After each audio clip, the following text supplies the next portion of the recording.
Ternyata kalau di agama tuh kan disebutkan Al-Maidah 90-91. Ya. Kalau ngomong judi pasti ada khamr. Ya, innamal khamru wal maisir. Yes. Itu ada logiknya nggak di situ? Itu sangat logik sekali. Pertama, yang dikatakan khamr menurut penjelasan daripada Rasulullah adalah segala sesuatu yang memabukkan. Yang disebut dengan mabuk itu apa? Hilangnya fungsi akal. Itu adalah mabuk. Maka kalau kita tarik kepada hilangnya fungsi akal, maka judi itu termasuk sesuatu yang menghilangkan fungsi akal. Karena yang dibidik oleh judi adalah bagaimana orang tuh tidak menjadi dirinya sendiri.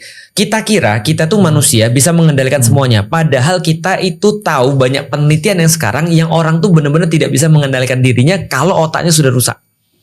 Jadi dia merasa dia normal, padahal tidak. Nah ini yang terjadi karena itulah Islam benar-benar memposisikan akal itu sebagai sesuatu yang sangat utama. Dan perlindungan terhadap akal ini hampir sama seperti perlindungan terhadap iman. Makanya segala sesuatu yang merusak akal itu pasti dihukumi dengan seberat-beratnya di dalam Islam. Karena kalau sudah rusak akalnya, dia pasti akan berbuat maksiat yang lain. Karena tadi kalau prefrontal cortexnya sudah rusak, maka dia nggak ada bedanya dengan binatang. Dan binatang kalau lagi birahi, dia ngeliat ada kemudian lawan jenis, langsung dilakukan di situ juga. Dia nggak peduli kalau ada yang lain. Bukankah kemudian orang-orang yang sekarang sudah hampir jadi kayak begitu?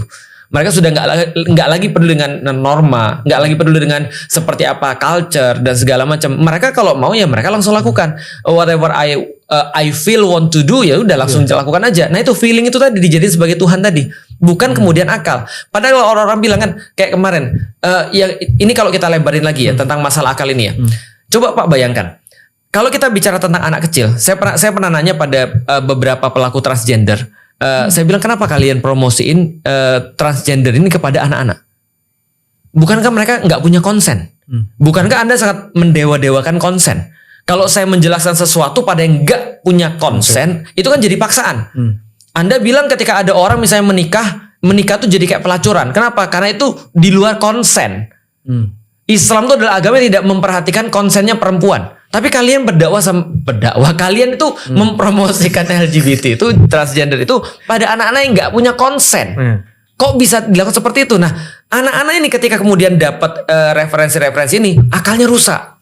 Kemarin di Instagram tuh ada anak-anak yang akhirnya setelah diterapi, dia bicara di depan publik dan dia mengatakan, kenapa saya ketika masih kecil, saya dipaksa untuk meyakini bahwa saya itu bukan sesuatu seperti fisik saya. Dan saya diajarkan untuk self-harm. Untuk tidak menyukai diri saya. Ada sesuatu yang salah pada diri saya. Padahal nggak ada yang salah. Nah ini self-harm ini yang paling tinggi namanya transability. Transability ini merasa bahwa dirinya tuh harusnya disable.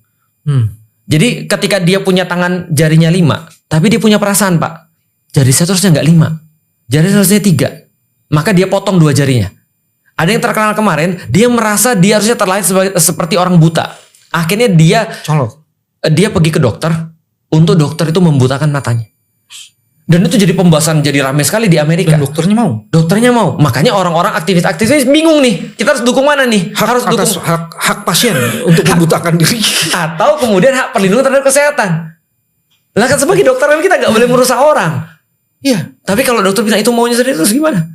Lah ini kan kekacauan akibat feeling.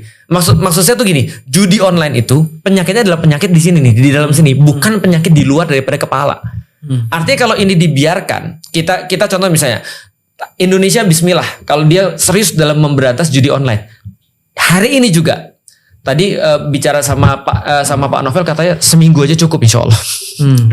Tapi kalau ini habis, recover ininya nih. Seminggu cukup itu untuk fisiknya.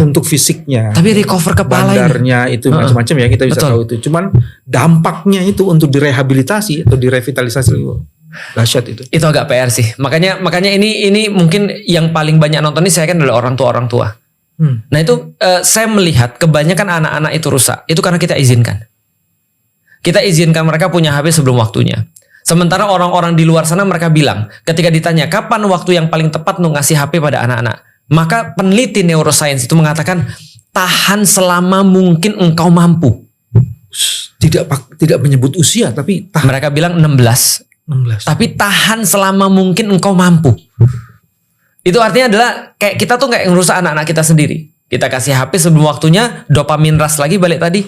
kemudian secara kemampuan otaknya jadi berkurang. Jadi sebelum dia mampu untuk jadi akil, dia belum bisa balik karena otaknya rusak. Kan kalau balik adalah Atau dia tidak akan mungkin balik karena sudah akilnya sudah ada. Betul. Lebih tepatnya mungkin gini, akilnya kemampuan untuk menggunakan akal. Tapi otak ini kan salah satu fungsi, salah satu bagian daripada akal tuh bisa berfungsi. Ini akalnya udah dirusak.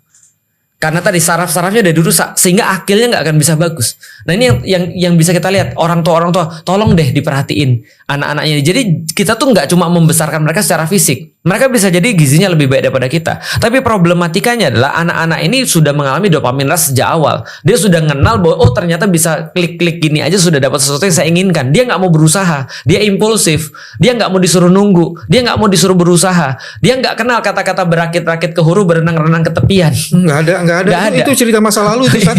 Bahasa masa lalu. Karena semuanya bisa langsung ada di tangan mereka. Secepat yang kudapatkan itu yang paling hebat. Betul. Nah makanya cara berpikir seperti ini adalah harus kita sampaikan pada anak-anak supaya tadi mereka bisa punya pemahaman bahwasanya judi ini hanya bagian kecil daripada rusaknya otak.